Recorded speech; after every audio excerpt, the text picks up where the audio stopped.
بسم اللہ الرحمن الرحیم۔ السلام علیکم۔ اسلام آباد فائلز کے نئے ویلاگ کے ساتھ ہم حاضر ہیں۔ آج بھی ہم بات کریں گے پاکستان اور افغانستان کے درمیان جو ایک سچویشن ڈیولپ ہو رہی ہے اس حوالے سے، اور اس میں کچھ تھوڑی سی بات ہم آج یہ بھی کریں گے کہ گزشتہ 24 گھنٹے کے اندر پاکستان کی سیکورٹی فورسز کی جانب سے جو مختلف اضلاع ہیں، جو قبائلی اضلاع جن میں نارتھ وزیرستان اور جو سینٹرلز ایریا ہیں، بنو ہے، لکی مروت ہے، ان ایریاز کے اندر فتنہ الخوارج کے ساتھ بڑے پیمانے کے اوپر انٹیلیجنس بیسڈ آپریشن شروع کیے گئے۔ اس سے پہلے کہ پروگرام شروع کریں، آپ سے گزارش ہے، ریکویسٹ ہے کہ آپ ہمارے چینل کو سبسکرائب کریں اور لائک کریں اور کامنٹ باکس میں اپنے جو کامنٹس ہیں وہ شیئر کریں۔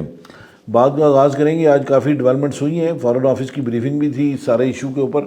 تو خالد صاحب سے بات کریں گے۔ خالد صاحب، اب تک کی کیا ڈیولپمنٹ ہے؟ تھوڑا سا ایک کوئک ریپ اپ اگر آپ ہمیں دے دیں ہمارے ناظرین کو کہ آج اس ایشو کے حوالے سے کیا ڈیولپمنٹس ہوئی ہیں۔ بہت شکریہ عمران صاحب۔ ایک تو سب سے پہلی جو ڈیولپمنٹ ہے وہ آ رہی ہے کہ پاکستان نے ایک مرتبہ پھر سیکنڈ ٹائم پہ پاکستان نے سیز فائر میں توسیع کی ہے۔ 2 روز قبل بھی پاکستان نے 48 گھنٹے دیے تھے افغان طالبان کو کہ 48 گھنٹے میں مذاکرات پر آ جائیں، مذاکرات کی بات کریں اور جو بات کرنا چاہتے ہیں۔ یہ ریکویسٹ بھی افغان اتھارٹی نے کی تھی، اور آج ایک مرتبہ پھر کیونکہ دوحہ میں اب بات چیت کا آغاز ہونے والا ہے، پاکستان کا وفد بھی جو ہے وہ بھی جا رہا ہے وہاں پہ مذاکرات کے لیے۔ اب دوبارہ سے افغان اتھارٹی نے یہ دعوت دی تھی کہ کیونکہ وہاں پہ مذاکرات ہو رہے ہیں، ہمارا ڈیلیگیشن بھی جا رہا ہے، تو اس سیز فائر میں اضافہ کیا، توسیع کی جائے۔ تو آج پاکستان نے کل تک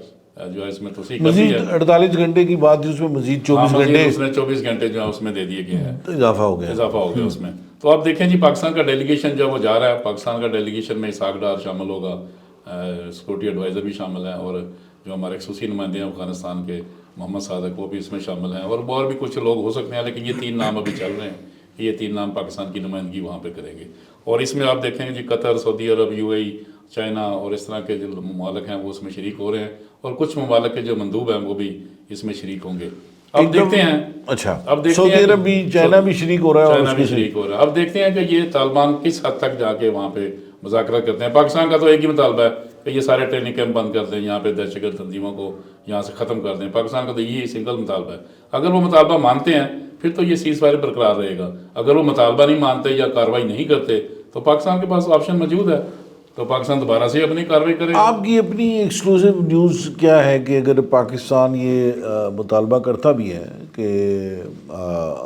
جی وہاں پہ TTP کے کیمپس کا اور باقی داعش کے کیمپس کا مکمل طور پہ خاتمہ کیا جائے، طالبان کی نہ وہ اتنی کیپیسٹی ہے نہ ان کی وہ سارا کچھ ہے، تو اس سلسلے میں یہ جو چائنا کا ان مذاکرات میں شامل ہونا، پھر سعودی عرب کا شامل ہونا، تو کیا پاکستان کوئی ان کو اس کو لانگ ٹرم اور شارٹ ٹرم سلوشنز بھی پرپوز کرنے جا رہا ہے اس حوالے سے، یا وہاں پہ دوحہ جو گفتگو ہوگی اس میں سے کوئی کنکریٹ اور سالڈ چیز، کوئی روڈ میپ کے کیسے ان کو ختم کرنا ہے؟ دیکھیں جی، آج جب فارن آفس کی بریفنگ ہوئی تو پوری بریفنگ تقریباً 1.5 گھنٹہ جاری رہی۔ بریفنگ میں صرف ایک ہی کویشچن تھا، بار بار وہ افغانستان تھا۔ پھر اس کے اوپر جو اس کے آپ کہہ لیں کہ دوسرے کویشچن جو ہو رہے تھے وہ ہو رہے تھے رجیم چینج کے کرنے کے حوالے سے۔ یہ ساری بریفنگ 1.5 گھنٹے کی جو اسی ایشو پہ چلی، لیکن آج کلیئر کٹ فارن آفس نے یہ کہا کہ ہم امید کرتے ہیں کہ افغان کے جو عوام ہے وہ حقیقی اور سچے نمائندوں کو منتخب کریں گے۔ اس کا مطلب ہے کہ اس پالیسی میں سوئچ ہے، کیونکہ آپ دیکھیں کہ ہمارا جو کل سے نیریٹو چل رہا ہے اس میں بھی آج بھی فارن آفس نے بھی یہی کیا کہ اس نے پہلے لفظ یوز کرتے تھے افغان انٹرم گورنمنٹ یوز کرتے تھے، آج انہوں نے طالبان رجیم کا لفظ استعمال کیا۔ اس کی بنیادی وجہ بھی یہی ہے کہ جو کام ساری دنیا نے افغانوں کو کہے، جو SCO کانفرنس ہوئی، UN پہ ہوئی، رشیا میں ہوئی، قطر میں ہوئی، یہ ساری جو چیزیں تھیں یہ طے تھیں کہ یہاں سے جو ٹیررسٹ آرگنائزیشن ہے ان کو ختم کرنا ہے، لیکن وہ کسی نے نہیں کیا۔ لہٰذا اب یہ جو سیٹ اپ موجود ہے یہ کسی کام کا نہیں ہے، یہ نہ کسی کے امن قائم کرنے میں کام آ رہا ہے، نہ اس کے ہمسایوں کے ساتھ اچھے تعلقات ہیں، نہ دنیا کے ساتھ اچھے تعلقات سوائے انڈیا کے، وہ بھی حال ہی میں کل شاہ پرسوں قائم ہوئے ہیں۔ تو لہٰذا ان کے جو لوگ ہیں وہ آلریڈی وہاں پہ جو دھڑے ہیں وہ ان کے خلاف ہیں، وہ چاہتے ہیں کہ یہاں پہ ان کا سیٹ اپ جو ہے وہ چینج ہو۔ اس میں پاکستان جو ہے وہ بات چیت کر رہا ہے کہ اگر آپ اس سارے سیٹ اپ میں اگر آپ ہمارے مطالبات مانتے ہیں، یہاں پہ جو ہم کہہ رہے ہیں مذاکرات کے اوپر آپ آئیں اور مذاکرات کے اوپر آپ آتے ہیں، تو یہ جو ہماری شرائط ہیں اس کو اگر آپ منوان قبول کرتے ہیں، یا دنیا میں جو بھی انہوں نے شرائط رکھی تھی، چائنا نے بھی رکھی تھی، سعودیہ نے بھی رکھی تھی کہ یہاں سے جو دہشت گرد تنظیمیں ہیں ان کو فارغ کیا جائے یہاں سے، وہ نہیں ہوگا تو پاکستان تو پھر اپنے پاس آپشن پاکستان تو پھر اپنے پاس فیصل بڑا پروپیگنڈا بھی آ رہا ہے انڈیا کی جانب سے بھی اور سوشل میڈیا کے اوپر بھی، اور بہت سے ناظرین جاننا چاہ رہے ہیں کہ افغان طالبان اور جو فتنہ الخوارج ہے اس کو جو اشتعال انگیزی تھی اس کا جواب کیسے دیا گیا، اور کیا اس کے اوپر یہ کہا جا رہا ہے کروز میزائل داغے گئے ہیں، کیا حقیقت ہے کہ نہیں ہے، ان میں کیا کتنی سچائی ہے، کیا کہتے ہیں آپ؟ بسم اللہ الرحمن الرحیم۔ دیکھیں عمران صاحب، سب سے پہلے تو یہ ہے کہ جیسے خالد صاحب نے یہ کہا نا کہ جو مذاکرات ہو رہے ہیں، میرے خیال میں پاکستان نے افغان ریکویسٹ کو قبول کر کے ایک دفعہ پھر امن کو موقع تو دیا ہے، لیکن میرا یہ ذاتی خیال ہے کہ اگر یہ فرض کریں کوئی روڈ میپ یا کوئی ایگری ہو بھی جاتا ہے تو اس پہ کوئی عمل درآمد نہیں ہوگا۔ اس کی وجہ یہ ہے کہ افغان طالبان بنیادی طور پہ جو فتنہ الخوارج ہے، ٹی ٹی پی ہے، اس کو اپنا بھائی کہتے ہیں، انہوں نے ان کو ایلیجنس جو ہے ان کے ساتھ کی ہوئی ہے۔ ہیبت اللہ اخونزادہ آپ بہتر جانتے ہیں کہ وہ قندھاری گروپ ہے اور وہ ہارڈ لائنرز ہیں، آل دو جو ہے وہ جو اس وقت حقانی گروپ ہے ان سے شاید ٹی ٹی پی کے مراسم زیادہ ہیں، لیکن یہ ہارڈ لائن جو سچویشن ہے اس کی وجہ سے ٹی ٹی پی کو جو شیلٹر مل رہا ہے وہ قندھاری گروپ کی وجہ سے مل رہا ہے۔ اور یہ بھی میں آپ کو بتاؤں کہ جو پاکستان نے، اور یہ انڈیا تو خیر اس کو تو موقع چاہیے، وہ بڑی ڈٹھائی اور بے غیرتی کے ساتھ جو ہے وہ اس طرح کا پروپیگنڈا کرتے ہیں، ان کو کسی قسم کی شرم حیا نہیں ہے، ان کے لیے جھوٹ سچ جو ہے وہ سب مکس ہے، منافقت جو ہے وہ ان کی عروج پہ ہے، اور پھر ایک حصہ جو ہے وہ طالبان ڈال رہے ہیں، دوسرا حصہ انڈینز ڈال رہے ہیں، اور ظاہر ہے جس کو موقع مل رہا ہے وہ اپنا اپنا حصہ اس میں ڈال رہا ہے۔ تو ان خبروں میں کوئی صداقت نہیں ہے کہ پاکستان افغانستان کے خلاف کروز میزائل کیوں استعمال کرے گا، جبکہ پاکستان کے پاس جو سٹینڈ آف ویپنز ہیں اور جو میں سمجھتا ہوں تھرڈ ٹیئر کے ویپنز ہیں وہ اتنے لیتھل ہیں کہ پاکستان کو ضرورت نہیں ہے سیکنڈ ٹیئر کے ویپن، یہ تو فورتھ ففتھ ٹیئر پہ آتے ہیں۔ ہم نے تو انڈیا کے خلاف بھی وہ ویپن استعمال نہیں کیے، جب وہ سندور 2 کا ارادہ کرے گا تو پھر اس کو لگ پتہ جائے گا کہ ہم کون سے ویپن، میرے خیال میں ان کے خلاف ڈرون ہی کافی ہیں۔ جی کافی ہیں۔ تو کیا ابھی ویپن استعمال کیے تو گئے؟ اس میں افغان طالبان کی جو کارروائی تھی، بلا اختیار کارروائی تھی، اس کے بعد پاکستان نے ایک تو اپنے JF-17 تھنڈرز استعمال کیے ہیں، ہم نے کوئی J-10C کو امپلائی نہیں کیا، ضرورت نہیں تھی اس کی۔ F-16 طیارے جو ہیں وہ بالکل تیر بہدف ہیں، ہمارے پاس وہ ویپنز موجود ہیں، تو F-16 اور JF-17 تھنڈر طیاروں کے ذریعے ہم نے اسٹینڈ اپ جو پریسیجن سٹرائکس ہیں وہ ہم نے ان طیاروں کے ذریعے کیے ہیں۔ اس میں GBU-12 جو پریسیجن گائیڈڈ بامز ہیں ان کو ہم نے استعمال کیا ہے، خاص طور پہ اگر ہم کچھ فوٹیجز دیکھیں جس میں یہ عصمت اللہ قرار کیمپ جو ہے اس میں ہم نے البتہ لیزر گائیڈڈ میزلز جو ہیں وہ استعمال کیے، بامز استعمال کیے۔ H-4 اسٹینڈ آف ویپن ہے، یہ بیسیکلی جو ہے وہ نیسکوم کا تیار کردہ ویپن ہے، تو یہ بڑا افیکٹو ویپن ہے اگر ہم اس کو، تو اس لحاظ سے جتنے بھی ان کی چوکیاں تھیں، جتنی پوسٹ تھیں، ان کو ہم نے اس کے ذریعے تباہ کیا۔ پھر ہم نے اس میں امپلائی کیے ہیں شارپر 2 ڈرونز جو ہیں، اور اس کے ساتھ ساتھ جو ہے وہ TB2 جو ہمارے ٹرکش جو ڈرونز ہیں، اور کنجی بھی کسی جگہ پہ ہم نے استعمال کیے ہیں، تاکہ بنیادی طور پہ ان ڈرونز کے ذریعے ہم نے جو اہداف کا مکمل ڈیٹا تھا وہ ہم نے اپنے دونوں موڈ میں، دونوں موڈ میں، الیکٹرانک وارفیئر موڈ میں بھی، اور اس طرح ہم نے ان کو تاکہ وہ جو ٹھکانے ہیں ان کو پریسیجنلی اسٹرائک کیا جا سکے۔ پاکستان آرمی نے بھی اپنے ڈرونز یوز کیے ہیں، اور اس کے ساتھ ساتھ توپخانہ اور ٹینکس بھی استعمال کیے ہیں، اور اس کے ساتھ ساتھ جو ہے وہ کچھ ہم نے جو ہے وہ جو بختر شکن چھوٹے راکٹس ہیں ان کے ذریعے جو ہے یہ اینٹی ٹینک ویپنز ہیں، بیسیکلی وہ اینٹی ٹینک گائیڈڈ جو میزلز ہیں ان کے ذریعے ہم نے ٹینکس کو بھی نشانہ بنایا، اور کچھ ٹینکس کو ہم نے TB2 ڈرونز کے ذریعے نشانہ بنایا۔ اچھا، جو سپن بولدک کا جو کیمپ ہے، اگر آپ اس کی فوٹیج دیکھیں اور جو اس میں جو بام ڈیلیور کیا گیا ہے وہ بیسیکلی GBU-12 ہے، اور یہ وہ پریسیجن گائیڈڈ بام ہے جس کا میں ذکر کر رہا تھا۔ اسی کے ساتھ ساتھ جو البتار سیریز کا سب سے لیتھل ویپن ہے وہ تقریباً 2000 پاؤنڈ وزنی بام ہے، تو وہ جو جہاں وہ گرے ہیں وہاں پہ تو ان کا پورا اسٹرکچر کا صفایا ہو گیا۔ تو یہ لیزر گائیڈڈ بامز ہیں، اور بیسیکلی ان کو جو ہے نا وہ ڈمپ بامز کہتے ہیں، مختلف جو تیر بہدف نشانہ بنانا ہوتا ہے جن جگہوں کو، ان کے لیے استعمال ہوتا ہے۔ اسی کے ساتھ ساتھ جو ہے نا وہ اگر ہم کہیں، اچھا اس میں جو ہے نا یہ بالکل اوور آل اگر ہم البتار سیریز کے جو لیزر گائیڈڈ بامز ہیں وہ بیسیکلی ہم انسدادی دہشت گردی کی جنگ میں بھی، یہاں بھی مختلف جو دہشت گردوں کے ٹھکانے ہیں ان کو تباہ کرنے کے لیے ہم استعمال کر رہے ہیں. اور اس حوالے سے اچھا ہمارا مقصد بنیادی طور پہ نہ تو کوئی افغان ٹیریٹری پہ قبضہ کرنا ہے, نہ ہی ہمارا کوئی مقصد آگے چڑھائی کرنا ہے. ہم اندر صرف اس وجہ سے گئے اور ان چوکیوں پہ پاکستانی پرچم اس لیے لگائے صرف یہ بتانے کے لیے کہ ہم یہاں تک آ سکتے ہیں تو آگے بھی آ سکتے ہیں. دوسرا یہ ہے کہ قندھار اور کابل کے اوپر جو اٹیکس کیے ہیں وہ سمبولک اٹیکس ہیں, بیکاز قندھار جو ہے وہ ان کا ایڈمنسٹریٹو کیپٹل تو کابل ہے, لیکن اس کے ساتھ ساتھ ان کا نظریاتی کیپٹل جو قندھار ہے, کیونکہ ان کی پوری قیادت قندھار میں بیٹھی ہوئی ہے. اور یہیں پہ بنیادی طور پہ جو ان کے ٹریننگ کیمپس ہیں افغان طالبان کے, انہی میں ٹی ٹی پی والے بھی ٹرینڈ ہوتے ہیں. تو ایسی کئی جگہوں پہ جو ہے وہ اٹیک کیا گیا ہے جو بہت سمبولک ہے, اور اس کی تفصیل ہم آگے چل کے بتائیں گے. کابل کے اندر بھی اٹیک کا بنیادی مقصد صرف پن پوائنٹڈ ان علاقوں کو اٹیک کیا گیا جہاں پہ ٹی ٹی پی نے شیلٹر لیا ہوا تھا انڈر طالبان گورنمنٹ. ٹھیک ہے, انڈر طالبان انہوں نے شیلٹر لیا ہوا تھا, انہیں ان کو. خالد صاحب, کیا مذاکرات نتیجہ خیز ثابت ہوں گے آپ کے خیال میں, کہ امکانات کم ہیں جو دوحہ میں ہوں گے؟ اور بڑا امپریشن یہ بھی آ رہا ہے کہ بہت زیادہ بات کی جا رہی ہے, اور جو نظر بھی آ رہا ہے امیر خان متقی کے دورے سے,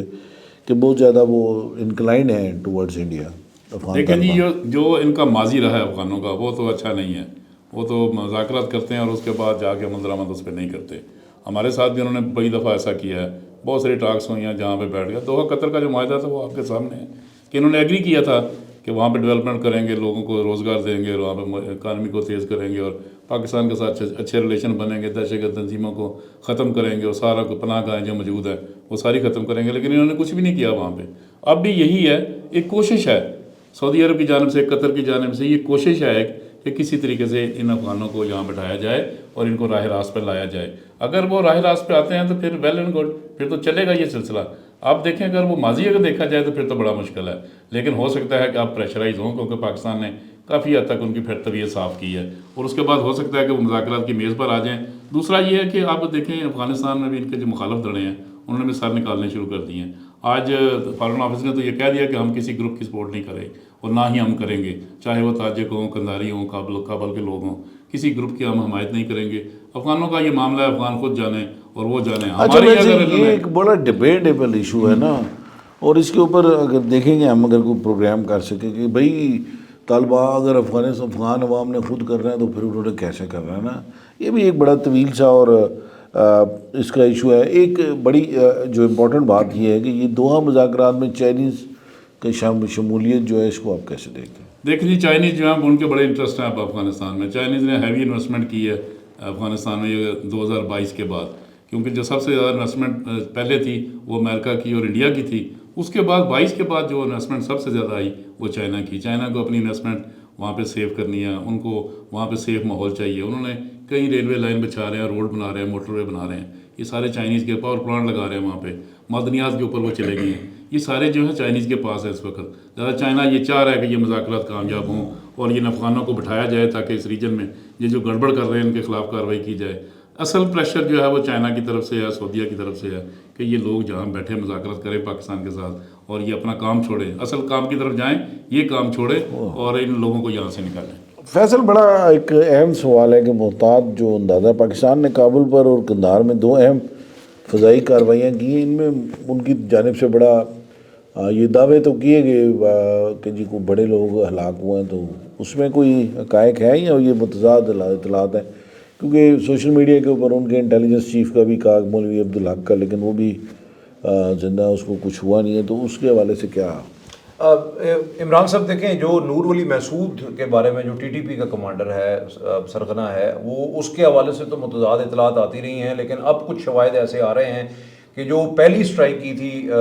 پاک فضائیہ نے, اس میں یہ نور ولی محسود سمیت 2 اہم لوگ جو ہیں, 2 اہم لوگ تو مارے گئے تھے. نور ولی محسود شدید زخمی ہوا تھا, اس کو ریٹریو کیا گیا تھا اس علاقے سے, اور اس کے بعد جو ہے وہ اب یہ اطلاعات آ رہی ہیں, کیونکہ کچھ آڈیو پیغامات, آپ کو پتہ ہے کہ اس قسم کا کوئی بھی سرغنہ ہو, کوئی بھی سربراہ ہو, ان کے آڈیو پیغامات تو ریکارڈ ہوئے پڑے ہوتے ہیں. تو ایسی کسی سچویشن کے اندر سب سے پہلے یہی ہوتا ہے کہ وہ سائیکولوجیکل امپیکٹ جو ان جنگجوؤں کے اوپر یا دہشت گردوں کے اوپر آنا ہے, ان جو بھی لوگ ہیں اس میں شامل ہیں عناصر, تو وہ نہ آئے اور یہ پیغام جائے کہ جناب وہ سربراہ زندہ ہے, کیونکہ اس کا بڑا امپیکٹ ہوتا. تو سمبولیکلی تو یہ انہوں نے ویڈیو جاری کی کہ جی وہ پیغام آیا جی وہ خود کہہ رہا ہے کہ میں زندہ ہوں، لیکن حقیقت یہ ہے کہ اس وقت بہت سی اطلاعات کابل سے انڈیپینڈنٹ جو سورسز ہیں وہ یہ کہہ رہے ہیں کہ نور ولی مسعود مارا جا چکا ہے، کیونکہ افغان طالبان تو اس کی تصدیق اس لیے بھی نہیں کریں گے کہ اگر وہ کرتے ہیں تو پھر یہ کلیئر ہو جائے گا کہ نور ولی مسعود سمیت ٹی ٹی پی وہاں ہے اور وہ شیلٹر دے رہے ہیں جو کہ وہ دے رہے ہیں، اور جو فتنہ الخارج ہے وہ مسلسل خاموش ہے، مطلب 12 تاریخ کے بعد کوئی ایسی چیز سوشل میڈیا پہ ان کی طرف سے نہیں آئی یا کسی جگہ سے نہیں آئی کہ نور ولی مسعود کے کوئی شواہد ہوں گے وہ زندہ ہے، تو اس کے کافی حد تک یہ خبر بہت بعد میں جو ہے کہیں تصدیق ہو جائے گی کہ وہ مارا جا چکا ہے۔ 15 اکتوبر کو جو دوسرے جو حملے ہوئے، جو افغان طالبان کے جو انٹیلیجنس کا ایک سیف ہاؤس تھا اس کے اوپر اٹیک کیا گیا، اور اس کے حوالے سے یہ خبر آئی کہ افغان انٹیلیجنس کے جو سربراہ ہے عبدالحق واسق جو ہے وہ مارا گیا ہے، لیکن وہ اس وقت شاید وہاں پہ نہیں تھے، اور اطلاعات یہی ہیں کہ وہ زندہ ہیں۔ اگر وہ دوحہ مذاکرات میں آ کے جو ہے وہ سننے میں آ رہا ہے کہ ڈیلیگیشن ان کا جو ہے دوحہ پہنچ چکا ہے، تو اس میں ظاہر ہے ان کا انٹیلیجنس چیف ہے اور ان کا ڈیفنس منسٹر ملا یعقوب ہے، تو اگر وہ انٹیلیجنس چیف واسق ہی ہے تو پھر اس کا مطلب ہے وہ زندہ ہے۔ حافظ گل بہادر کے جو ہے نا وہ خاندان کے افراد اور اس کے جو ہے کچھ اور فتنہ الخاری ٹی ٹی پی کے لوگ وہاں پہ موجود تھے جو کافی مارے گئے ہیں۔ اب ان کی ابھی تک وہ لسٹ سامنے نہیں آئی کہ کون کون لوگ اس میں شامل تھے جو مارے گئے ہیں، اس کی تصدیق ابھی تک کسی نے نہیں کی۔ قندھار میں جو پاکستان نے ایئر سٹرائک کی تھی وہ بنیادی طور پہ ایک تربیتی کیمپ پہ کی تھی جو کہ بنیادی طور پہ ہے تو افغان طالبان کا، لیکن وہ ملا عمر کا وہ پرانا گھر ہے جہاں پہ جو ہے وہ اٹیک کیا گیا تھا اور اس کو کنورٹ کر دیا گیا تھا ملا یعقوب کی طرف سے اس ٹریننگ سینٹر میں، اس کو میدان کافی اس کا بڑا ہے، تو وہاں پہ یہ کہا جا رہا ہے کہ وہاں پہ کیونکہ ٹی ٹی پی کی ایکٹیو تربیت گاہ بھی وہی تھی، تو وہاں پہ بہت سے ٹی ٹی پی کے نامی گرامی لوگ جو ہیں وہ مارے جا چکے ہیں، اس میں بہت ساری تشکیلیں بھی موجود تھیں، اس میں سوئسائڈ بامبرز تھے، اور افغان طالبان کے انڈر یہ کیمپ جو ہے وہ وہاں پہ آپریٹ ہو رہا تھا، اور یہ براہ راست ملا یعقوب کو ایک پیغام دینا بھی مقصود ہو سکتا ہے کہ آپ نے گزشتہ عرصے میں بہت جو ہے وہ وولٹائل قسم کے ایکشنز کیے ہیں اور پاکستان کے خلاف جو کارروائیاں آپ کر رہے ہیں، تو وہ پیغام بھی جو ہے وہ ہو سکتا ہے۔ خالد صاحب، ایک طرف تو ٹی ڈی پی کے جو ٹھکانے ہیں افغانستان کے اندر وہاں پہ نشانہ بنایا جا رہا ہے، دوسرا گزشتہ 2-3 روز سے یہ دیکھنے میں آ رہا ہے کہ جو intelligence based operation Pakistan security forces اپنے علاقے میں کر رہی ہیں ان کی تعداد میں بڑھ گیا، اور بڑی تعداد میں اس کے اوپر ذرا اگر 1-2 لائنز میں آپ اختتام سے پہلے دیکھیں جی، یہ وہ لوگ ہیں جو پہلے آلریڈی جنگ سے پہلے اندر انٹر ہوئے ہیں۔ آج دیکھیں کہ تقریباً 20 کے قریب یہ خوارج جہاں مارے گئے ہیں، 3 مختلف امیر علی میں بھی ہوا اور دتا خیل میں بھی واقعہ ہوا، اس میں یہ 20 کے قریب جو ہیں خوارج مارے گئے ہیں، اور ایک اور جو بہت بڑی بارود سے بھری ہوئی گاڑی آج پکڑی گئی ہے۔ یہ ساری چیزیں شو کر رہی ہیں کہ ان کے لوگ ابھی اندر موجود ہیں۔ کتنے لوگ ہیں جن کو 100 کچھ کی فگر تھی کیا؟ وہ کل کے ملا کے نا تو 120 120 کے قریب جو ہے ٹوٹل ان کے آ رہے ہیں، لیکن آج تازہ ترین جو 3 واقعات ہوئے ہیں اس میں بھی 20 مارے گئے ہیں۔ اس سے اندازہ ہوتا ہے کہ ان کی پریزنس کتنی ہے یہاں پہ، یہ کتنی بڑی تعداد میں پاکستان میں آئے ہوئے ہیں، اور یہ آپریشن ان کے خلاف ابھی بھی جاری ہیں۔ باز نہیں آ رہے، ویسے ابھی بھی لگے ہوئے ہیں اسی طرح کارروائیاں کرتے ہیں۔ وہ آج کیمپ کے ساتھ ہوا ہوا ہے، لیکن سیز فائر کے باوجود وہ اندر وہ موجود ہیں۔ کیمپ کے ساتھ ایک بارود سے بھری گاڑی بھی خالد صاحب، پورے ملک کی سپورٹ ان کے پیچھے موجود ہے، تو وہ باز کیسے آئیں گے جب تک وہ ملک باز نہیں آئے گا؟ یہ باز ان کا رابطہ نہیں کٹا ابھی تک پیچھے سے اپنے بڑوں سے، رابطہ کٹ جائے چلو آرام سے بیٹھ جائیں، ابھی بھی چل رہی ہے۔ آج کے لیے اتنا ہی، دیکھتے رہے ہمارا ویلاگ، اور اس کو لائک بھی کرتے رہیں، کامنٹ باکس میں شیئر بھی کریں اور سبسکرائب بھی کریں۔ تھینک یو ویری مچ، خدا حافظ۔